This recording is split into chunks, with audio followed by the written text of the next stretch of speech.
다음 주제가 사실은 교육개혁이 뭐 실패했다고 단언할 수는 없지만 사실은 뭐 반쯤의 성공이라고 우리가 자평을 한다면 원래 이제 정말 그 5.31 교육개혁이 추구한 가치라든가 철학은 상당히 좋잖아요. 예. 자율성, 책무성, 다양성. 그 원래 교육이 추구하는 핵심적인 가치인데 자율적이기보다는 지금 뭐 대학이 완전 타율적이 된 것이고 책무성보다는 어떻게 보기에는 제가 보기엔 도덕성은 상실되어 버린 것 같고 다양성은 정말 없는 것 같거든요. 그러면 이렇게 원래 원했고 기대했던 교육개혁의 그 성과가 반대로 나타난 구조적 원인이 무엇인가가 사실은 이야기하고 싶었던 거였어요. 지역 거점 국립대학을 해결화시키지 않고 다양하게 이렇게 예를 들면 부산대학교는 기계공학과 뭐 조선 예, 전남대학교는 화학공학과 이것이 그렇게 이제 흐트러 놓고 자체적인 역량에 따라서 발전을 했느냐 좀 덜했느냐는 차이가 많죠. 이게 대표적인 게 경북대학교 전자공학과는 삼성전자만 가더라도 한동안은 경북대 출신의 임원들이 상당히 많았던 적이 있습니다. 근데 지금 그게 바뀌기 시작을 했거든요. 그러니까 지역 거점 국립대학도 경쟁력을 이미 상실하기 시작을 했습니다. 결국 입실이 또 돌아가요. 제가 보기에는 아까도 뭐 조현재 총장님 말씀하셨지만 그래서 이제 점수가 이게 무서운 겁니다. 이 점수가 나오면 일단 그 점수를 보면 무시할 수가 없어요. 그리고 그 점수를 가지고 전 국민이 어텐션합니다. 이게 지금 우리 지금 수능 그날 전 국민이 그 수능 날짜 가지고 이제 또 난리를 치잖아요.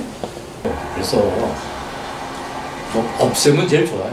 없애면 상당한 문제를 해결하는 단초를 우리가 가질 수가 있습니다. 그래서 우선은 대학에 줄을 세우는 점수를 줄을 세울 수밖에 없는 뭐 이러한 사태를 우리가 빨리 종결을 시켜줘야 돼요. 그러면은 이제 새로운 크라이테리아가 만들어질 수 있게 됩니다. 지역 대학이 살아나는 단초를 만들어 나갈 수 있어요. 그러니까 수능하고 학생의 퍼포먼스는 아무 상관관계 없어요. 제가 대학 4년 동안 학생이 들어와서 퍼폼을 졸업 성적과 수능 성적을 비교를 해봤어요. 우리 수능 볼 때. 그때 상관관계 지로입니다. 그나마 그래도 고등학교에서 졸업학교. 그것이 이제 상관관계. 전혀 상관관계 없는 것 때문에 우리는 정말 우리나라에서는 획기적이면서 가장 좋은 교육의 환경을 제공하고 있음에도 불구하고 대부분 학생들 서울대를 뺏겼거든요. 최근에 와서는 연대로 가고 뺏기고 또 서울대를 뺏기고 뭐 요즘 그러는 모양입니다. 근데 그래서 이제 이런 망국적인 현상을 빨리 해결해야 됩니다.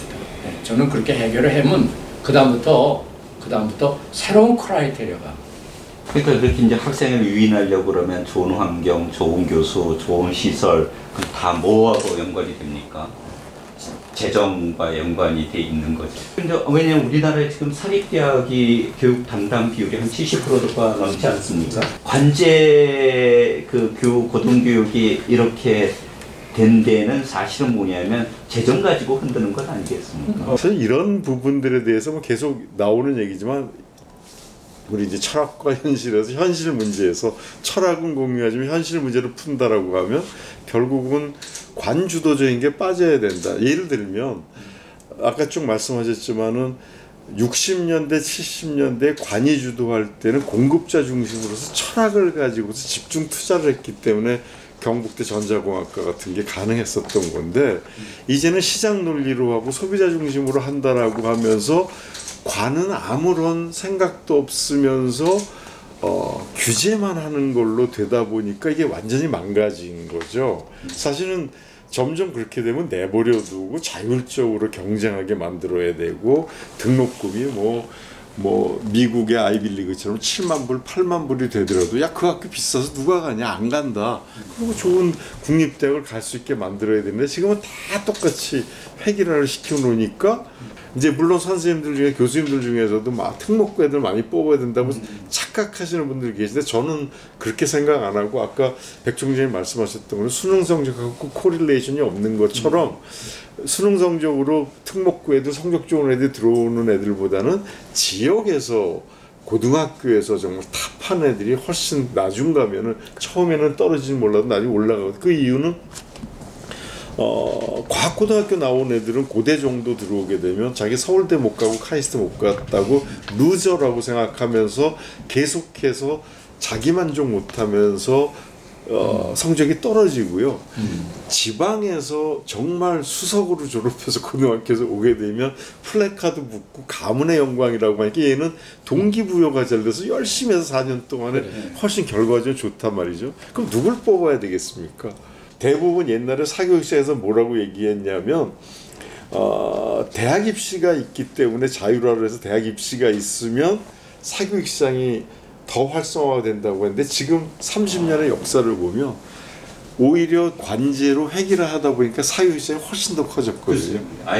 아이러니죠. 이건 이제 손을 놔야 되죠. 이제 경험이 이렇게 입증이 됐는데. 대학 재정과 관련해서는 저는 간단하다고 봅니다. 재정이 확보될 때에 정말 좋은 교육을 하려고 사립대학들이 아주 열망하는 사립대학들이 참 많단 말이에요. 그런데 지금 현재 저 지방에 있는 경우에 우선 학생 충원 자체가 어렵고 재정적인 결속이 나고 참 어려움 속에서 악순환이 지금 지속이 되고 있는데 여기에 일단은 등록금을 저는 실질적으로 자율화해야 된다고 생각을 합니다. 그래서 시장 논리에 따라야 된다. 아까 지금 염송장님 말씀하신 것처럼 저 수도권의 좋은 대학들은 실제 이 아이비리그 대학처럼 그렇게 올려받을 수 있게 해야 된단 말이죠. 그걸 정치적인 논리로 이걸 지금 억제하고 하는 이런 부분이 더 이상은 있어서는 안 된다고 생각을 하고요.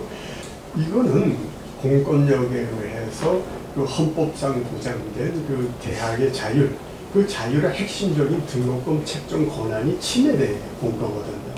그래도 이제 대학인들은, 사립대학에 있는 분들은 그것이 국가 물가 정책이라든지 사회 정책에게 기한 거기 때문에 희생을 감수해 왔는데 15년간 충분히 감수를 했어요. 이제 국가 보상이 필요합니다. 그러니까 지금 이 고등교육이라는 것이 국가의 존속성 보장을 위한 필수적인 공적 기능인데 그것이 국립대에서 사립대학은 왜 차별을 해야 됩니까? 지금 아주 사립대는 이익단체와 똑같은 취급을 받고 있는 측면이 많습니다.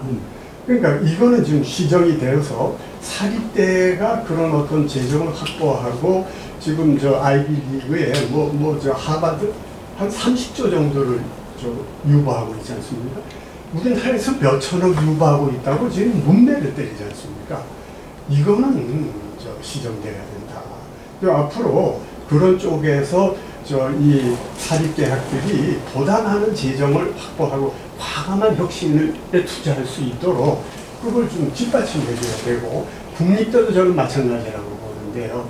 국가기관이긴 하지만 그러나 이런 아주 참 미래를 위한 결정적으로 중요한 공적 기능을 담당한다는 측면에서 독립성을 인정하고 그 국립대 소속 이 재산에 대한 매각 대금은 국고로 반납하는 것이 아니라 국립대에서 유보해서 이 교육 발전에 투자할 수 있도록 그 여건을 만들어줘야 된다고 생각합니다. 제가 이제 구조개혁위원장을 하면서 그러면서 이제 많은 좀 지방에 아까도 말씀드렸지만 재정적으로 좀 어렵고 보더라인에 있는 대학들을 많이 방문하는 기회가 있었습니다. 그런데 그 대학이 다 같지가 않더라고요. 그 대학도 그 생명체예요. 그러니까 대학도 그 지역적인 여건도 다 다르고, 그 다음에 대학의 그 재정 구조도 다르고, 따라서 그 실력도 달라요. 재정적인 봤을 때. 그래서 다 획일을 할 수는 없어요. 그래서 이거를 정부는 이 문제를 해결하기 위해서 어떻게 하냐면 그 다양한 그 경쟁적인 재정 지원 무슨 사업을 남발하고 있습니다. 이래가지고는 안 된다고 생각해요. 그래서 정부가 하는 일은 수도권 대학은 좀 놔두고 지방 대학의 재정적인 문제를 어떻게 해결할 것인가를 조금 더 맞춤형으로 대학 하나하나 갖고 있는 특수한 상황을 잘 분석을 해서 나름대로의 어떤 방안을 제시해서 살려가는, 뭐 지방대학을 죽일 수는 없잖아요. 그러니까 뭐 그런 일을 좀 하라. 그런 일을 해라. 그러면은 많은 좋은 사립대학들이 그 설립 그 취지도 좋았고 지역적으로 굉장히 중요한 일들을 하고 있고, 그런데 재정적으로 상당히 어렵다고 주장하는데 그것도 가서 보면은 그걸 해결해 줄 수 있는 방법이 수없이 많이 있습니다. 그 지역의 특성도 있고 지역에 갖고 있는 그런 지금까지 어떤 역사도 있기 때문에, 따라서 좀 더 그런 식의 어떤 접근을 저도 좀 말씀을 드리면요, 사실 사립대학이 이렇게 크게 돼 있는 데는 전 세계에서 한국, 일본, 미국밖에 없습니다. 근데 이제 미국 같은 경우는 헌법적 가치에 의해서 내가 돈을 내고 더 좋은 교육을 받을 수 있는 게 기본권이기 때문에 사립대학들이 굉장히 많이 활발하게 됐고, 한국이나 일본은 근대화 과정에서 정부 국가가 돈이 없기 때문에 독지가들이 이제 사립대학을 해갖고 결국 근대화의 그 가장 역할을 할 수 있게 만들었는데, 이제 와서 지금도 85%를 우리나라도 그렇고 이제 일본도 이렇게 사립대학들이 있는데, 일본은 최근에 반성을 많이 했습니다. 지금 뭘 했냐면 특별법을 만들어서 엑시트하는 사립대학에 대해서는 초기 투자자들이 그 돈을 환수할 수 있도록 만드는 특별법을 만들어줬고, 그러니까 지방에서 경쟁력이 없는 대학들은 그 엑시트를 하면서 그걸 하고 우리는 이제 더 이상 못하겠다 이렇게 되는데, 우리는 무조건 일단 내게 되면 국고로 환수가 다 되게 돼 있으니까 이런 걸 특별법을 빨리 제정을 해서 엑시트 시켜야 되고요. 등록금 자유라도 굉장히 중요한 이슈가, 예를 든다면 최근에 뭐 미국의 트렌드를 보시면 아시겠습니다만은 아이비리그나 사립대학들에 대한 아이들의 등록률이 확 떨어지고 커뮤니티 칼리지를 많이 가거든요. 한 3분의 1, 4분의 1이니까. 예를 든다면 그것도 경쟁을 시키게 되면 학생들이 근데 굳이 왜 저렇게 좋은 데를 가서 저렇게 비싼 등록금을 내겠는가? 난 여길 가서 똑같은 교육받으면 일로 가겠다라든가, 이런 식으로 다양화를 하면서 선택권을 좀 줘야 되는데, 우리는 다 똑같으니까 당연히 스카이 대학이 투자도 많이 하고 동문 기부도 많고 하니까 투자가 많이 되면 그걸로 몰릴 수밖에 없고, 그럼 서열이 계속 생기게 되고 그것이 고착화가 되니까 지역 대학들이 힘을 못 쓰게 되는 거죠. 대학 재정의 그 원천은 딱 세 가지잖아요. 사실 학생들 등록금, 그다음에 재단 전입금이라고 이야기하는 기금 수입, 그다음에 이제 세 번째가 정부 지원금 이런 거거든요. 그러니까 그러면 이런 거죠. 정부가 예를 들면 등록금을 자율화해가지고 등록금을 높이면 예컨대 지역대학 재정이 좋아지고 교육의 질이 좋아지느냐, 정부에서 항상 질문하는 거죠. 지금처럼 하게 된 동기가 있는 거거든요. 막 대학이 우후죽순경으로 엄청나게 많이 설립이 될 당시에는 학생들 숫자가 바로 등록금 수입이고, 등록금을 가지고 대학을 경영할 수 있었기 때문에 아무런 문제가 없었거든요. 그냥 우리가 교육을 중심으로 하는 지역 대학들을 그럼 이제 등록금 자율화를 하고 정부 지원금만 예를 들자면 조금 탄력적으로 운영하면 정말 우리 대학들의 재정 문제는 해결되는가? 우리 솔직하게 이야기를 해야 되는데 제가 보기에는 그렇게 해결이 안 될 거라는 거죠. 왜냐하면 지금 저 학령 인구는 줄어들고 학생 수는 형특하게 줄어들기 때문에 소위 경쟁력 있는 수도권 대학들의 경쟁률은 높아져요. 지금 강남에서는 보통 삼수가 그냥 너머리에요. 뉴너머리. 그러니까 내가 재수해가지고 뭐 다른 대학 간다가 아니라 자기가 원하는 대학 들어갈 때까지 삼수하거든요. 그게 대부분 스카이 내지는 경쟁력 있는 대학들이에요. 그러니까 경쟁률은 거기 높아지면 밑에 있는 학생 자원은 없으면 결과적으로는 이게 해결이 안 되는 거죠. 그러니까 악순환이 꼭 이게 재정 문제뿐만 아니라 지역대학이 독자적인 프로그램을 가지고 경쟁력 갖춰야 돼요. 맞아요. 저는 그렇게 생각해요.